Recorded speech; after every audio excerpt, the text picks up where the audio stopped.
Yes, Miss Neat Neat. Thank you guys for tuning in to Miss Neat Neat World. Yes, honey. This bug drop here. This bug drop here. I had to do it twice. This tea is hot. And y'all know I don't mind sharing this hot tea. Let me go ahead and pour y'all some tea. Well, let's jump right into this bug drop. Rumors was that Jada Pinkett Smith and Augustina had some type of affair going on and they was dealing with each other, which I thought was far-fetched and it was just some petty mess. So I overlooked it, never took the time to look into it. In which I was correct. It was a far-fetched thing. They're not having an affair. They actually are hooking up to do a type of project, which I thought when they were saying that they was having an affair, I was like, nah, they wait out each other lead. They've come from two walks of life, in which they do. And I even thought the same thing when I heard about this project that they're linking up to do. But it seemed like it may be a great project. He took to his Instagram and said, it's soon to come. It was a healing process for me. And it was the greatest thing for me to sit down with my favorite person on the planet Earth, which is Jada Pinkett Smith. And I hope you guys can hear from this and feel me on this. And, coming soon. He ended that post with saying hashtag drugs. Now, I don't know if he talking about prescription drugs or if he talking about some good old marijuana or whatever type of drug he may like. That's what he ended it with. But we'll have to see when this project come out what was the meaning behind that post. But basically they're sitting down and I seen a little snippet of it and he's talking about his life issues and how he would come home sometimes and his stepdad would just sell everything in the house. It'd be bare, empty, nothing, and he just say his family been embedded with depression, like depression been in his family history for a while now. It's just something that he picked up. Now, August Alsina, I like him. I think he's talented. He's a talented singer. I know he do a little beat bopping, rapping every now and then. I think he's unique. I think he's honest. I think he's real and he's truthful. I know he comes off the mean street of Louisiana, and I know he also was homeless once upon a time, and he just seen a lot coming up in those streets. And I know he lost his brother a few years back before he became, a part of the industry. And I know it really just messed him up, and I know it just took him deeper into his depression after going through so much already, not knowing who his real father was or not even, having a stable home and being home and sleeping on floors or somebody's house or sleeping in the back door of a store or something. So I know he just always had his issues. And I know a few years back he also had a lot of health issues, which caused him to have a lot of seizures, and which also caused him to, be stressed out a lot. He was already stressed, and that was kind of caused him not to be able to see well. People thought he was going blind, but he just was having issues with his eyes because he was just real stressed. Stress will kill you. That it will do. I'm a firm believer of that, and I don't have my issues with stress. So stress is a killer. So, he just was having his issues, and I just really seen him just go downwards. And that's the reason why his career has been on a standstill lately or whatever. And I know his last album, whatever, he talked about a lot about depression. And I also seen him in interviews where he talked about he was very depressed. Sometimes he would even think about committing suicide. And he has this room in his house where it's painted black and everything is black in that room, which I think that's a real sad case. I think that, that's not healthy for anyone. And I just pray and hope that he can overcome all these obstacles that are coming at him as far as his health, his depression, and he just be grateful and be, happy and blessed that he's still alive. So I just really pray for that brother, and I'm very interested to see what this project with him and Jada Pinkett Smith, because I like her as well. I think she's cool, she's laid back, I think she's very humble. So, and I think they come from two sides of the world, two different sides of the world. So it would be real neat to see what they put together. So, we'll have to stay tuned to that. When I find out more, hell, I'll tell you more. But other than that, it's time to keep this thing on moving. Yes. Now, somebody who ain't rumored to be just creeping around, but who actually got a new boo, Jasmine Sullivan. Now, I like her. She's soulful, and she's very talented. She got a nice voice. She can sing her behind off, you know. But them Tigers and Bears, I was kind of lost because I ain't no jungle type chick. But, I like some of her songs, and I think she's very good. Well, she got this new boo who's out of Philly. He's a well-known drummer and a singer. His name is Dave Watson or whatever. He's a father of four by three different women, and he only claims one. How I know? It's because someone took their Instagram and they was feeling Twitter, Instagram, and feeling some type of way. It basically goes to say that he's a deadbeat dad. He only claimed one of his 4 kids, and that's his youngest, who either 4 or 5, but his other 3 are 9 and 10. And he doesn't take care of them. He doesn't provide for them with no money. Financially, he doesn't support them. He's not there emotionally. He's not there. And it's sad because they see his baby moms working their behind off to take care of these kids, and he's not providing or contributing to the kids that he made, and he's out living a good life while they're struggling, and they just want to call him out. I guess after him being photoshopped or being photo with pictures with Jasmine Sullivan, so they was feeling some type of way. So they really went in. And it also goes to say that Jasmine Sullivan, she's well aware of that he has 4 kids and he only claims one. And it says, what type of woman is she to be with some man knowingly that he doesn't take care of his kids? Now, I had to stop a little bit and I had to think, because I'm like, look at him now. I don't think you should come for Jasmine, because she didn't take or didn't enjoy none of the physical part or the emotion part, the fun part on creating these kids. So it's not her responsibility. She's not obligated to do nothing for these kids, and they're not married. Now, if she know and she agree or whatever the case may be, then I would feel some type of way too. But at the same time, she maybe thinks she can fix them on up and get them together. You know how us women, we get us a little brother or a piece of meat or whatever the case may be, whatever your preference is. And he may be a little bruised, broken up, cut up, and we think we can fix him. We think we can put some Fist Flats in them and some Elmer School glue or some super glue and put them back together. But in K. Michelle words, you can't raise no man.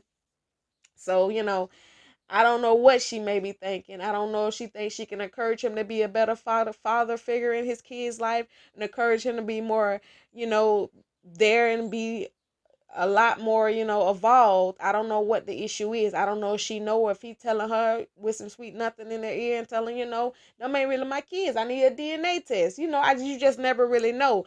So I don't agree with the person all the way on how, you're you're challenging Jasmine Sullivan womanhood, as I don't agree with that. Now, I do think he's trifling. He is a trifling brother if the story is true. If he's not taking care of his kids and he's just out here living good, eating steaks and shrimps and shit, and these kids eating ravioli and cheeseburgers because their mama can barely get 2 niggas to grow up together, I think that is sideways. But I'm side-eyeing the whole situation. I don't know if this is for publicity for him to get known more, get out there if he a singer. I don't know if they singing together in the bathtub or competing, or I don't know what the case is, but it's a sad situation. For he's just another a typical black guy that they stereotype as having countless of kids with numerous women and not taking care of them. So I hope that isn't the case, but if it is, brother, tighten up. Jasmine Sullivan, I know you like to bust windows out cars. I don't know if you want these baby mamas to come bust up your windows. So I don't know. It's kind of funny how them tables are turned. So, I have to keep checking out on this story and seeing what's really what. But other than that, it's enough of Miss Jasmine Sullivan. I love you, but it's time to keep it pushing, y'all. Let's keep it on moving. Rich Homie Quan, I fuck with you now. And we ain't got to work no more. Nah, though.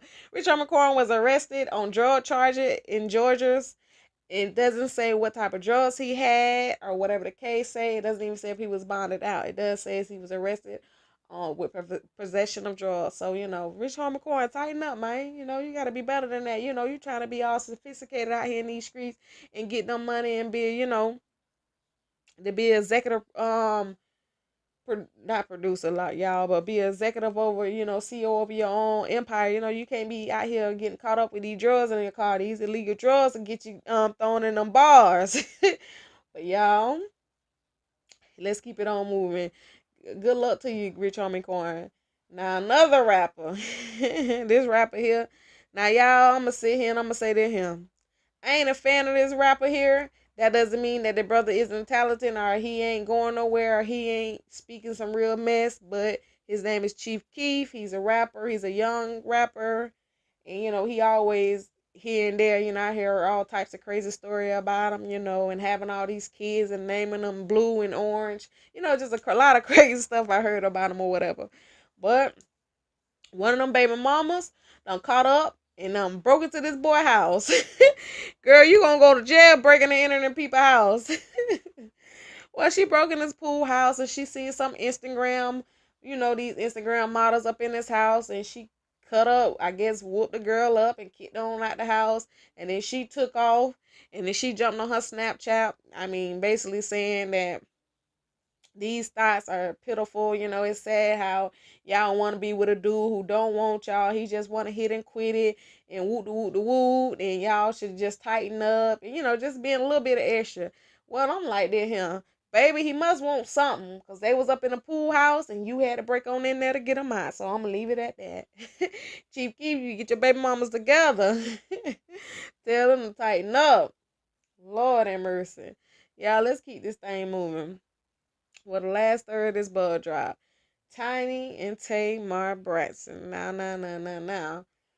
Well, yeah, if y'all familiar with the story, when Tamar Braxton got dismissed from the Real and she felt some type of way, especially when her girlfriends was going on the show as co-hosters or even being on the show as just being interviewed, like Toya Wright.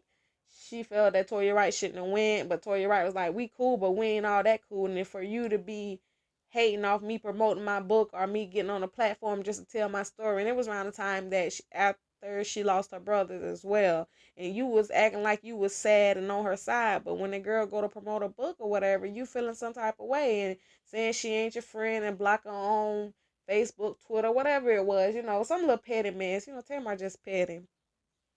But, feeling some type of way when Monica went on there and feeling some type of way when Tiny and them went on there. So, I just felt like that was just real childish.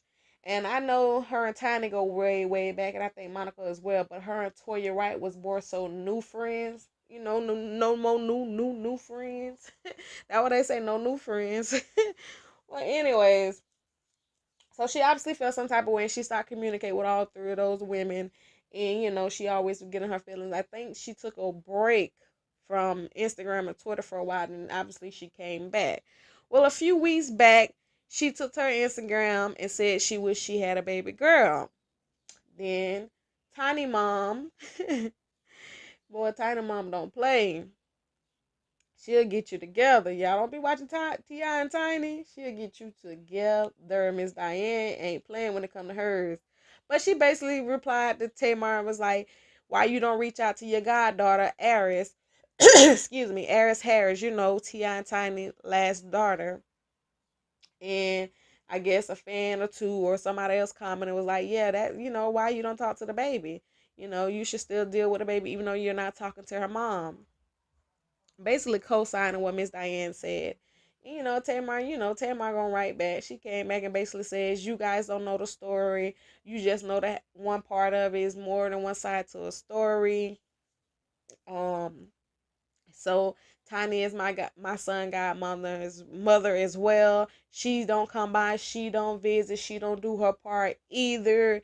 So, you don't know the story. So, thank you for speaking on something that you don't know nothing about.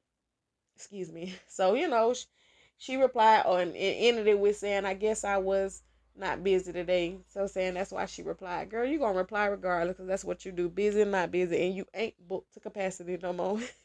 Y'all let me stop. But anyways, then Tiny comes back and basically says, yeah, I think you guys are speaking about something that you do not know nothing about. And I think it's best for Tamar to stop talking for things get out of hand. Now, Tiny, she may be sweet and kind, but she from the hood. She a hood chick. And she'll get with you. Y'all better ask about her. But she basically says, when she said that, I'm thinking, look at him. Tamar, you better hush, because I know your business. You may know my business, but I know your business. I got some dirt on you, and this thing can get real ugly because we got these babies involved, and, people get stupid about their children, and I don't blame, because I'm going to be stupid about mine, too. So, that's what I got from it. Now, I could be wrong. I could be reading too much into them lines, but when you got some hood chicks saying that, I think it's best for you to keep quiet. Now, Tamar, you better take time to advise and stop worrying about what these people say on Twitter and Instagram and sit your behind down somewhere. And a few years back, you didn't want no more kids, and now you all in your feelings, and you ain't booked to capacity, and you don't know whether Vince gonna stay with you or not. You want to have all the babies you can have, so you can keep you some child support going. Now I'm just saying, and I ain't saying for no friend. I'm saying for Miss Neatney, because it's my opinion, and I'm gonna say what I want to say. But y'all, that's my bug drop for that behind. Now, I want you guys to talk to me. Tell me how y'all feel. Tell me what you think about the Jasmine Sullivan situation. Do you think this person who is trying to out this Dave guy should pipe it down? And if you're going to comfort him, comfort him. Don't comfort Jasmine because she ain't got nothing to do with it. Or do you think, Jasmine Sullivan need to tighten up and aid? Is it if you know it's true, are you really with this guy knowing that he's a deadbeat? Tell me what you feel about that there. Tell me how you feel about the August Alsina and the Jada Pinkett Smith situation. Do you think them two together, collabing together on any type of project would be good or not? Or are you anticipating on waiting to see what it is? Or what you feel about that darn Rich Homie Quan? He need to get back in the studio and stop doing something he ain't got no business doing. Or do you think Chief Keef need to pull his pants up and start dipping and dabbing? Or how you feel about Tamar and Tiny? Do you think Tiny should, calm down and just stick to her situation with her and T.I.? Or do you think Tamar need to stop being a Twitter thug and hollering about she ain't a Me Too in this situation, but she's one that like to put the pressure off herself and put on somebody else. And that's one thing about Tamar Braxton. She'll tell you quick, oh, it ain't all my fault. It ain't never your fault. Now, if you can't never own your wrong or never own the bad that you have in the situation, I'm telling you, that's just bad traits. You know what I'm saying? Like, she has no good traits to me. Like, you can't own nothing that you do. Now, for her to be kicked off the reel, I know this way off topic. I know I was supposed to be ending this thing, but y'all know I like to talk. For her to get kicked off the reel, and for her to say she had no knowledge of it, or she can't understand, or she felt like people stabbed her in the back. Now, multiple times, not only from one co-host, but it was multiple of them that said she was difficult to work with. And the producers said that her and Vince both was difficult to work with. It was all about Tamar. Vince was so concerned about being Tamar. Yeah, I get it. He's her husband and her manager. But, you know what I'm saying, when you on a show with a group of women, you have to be considerate of others too. And if you really don't care for them, shit, act like you do. Fake it till you make it. You know what I mean? Don't never single her out. You know what I'm saying? You want to meet all the needs and necessities for your client, true enough. But you also want to be a team player, especially being on Fox. Now, Fox wasn't having that. I don't even think she was on there for a good 2 years. But, and she don't know why or don't know this. Or, just want to be the victim. And, the victim don't get you nowhere. What get you somewhere is owning your truth and owning where you went wrong and figuring out how you could tighten them and get it together and get you another gig. I'm just saying. But, y'all talk to me. Let me know what time it is. Let me know how you feel. I ain't got nothing but comments. So talk to me. Let me know how it is. Good, bad. I don't care. I love all the comments. I love all you guys' opinion. Everyone opinion matters here in Neat World. Even if I don't agree, I'ma like it and respond. So let me know how you feel. And while you at it, and while you chit-chatting and then talking about me and talking with me, share me. Share me to your good Judies and to your uncles and your cousins and brothers, your mama them. Tell somebody about me. Y'all, I'm too silly. And then while you share me, subscribe to me. Allow Miss Neat to be great. Allow Miss Neat to be a part of you guys' world like I allow you guys to be a part of my world. Miss Neat.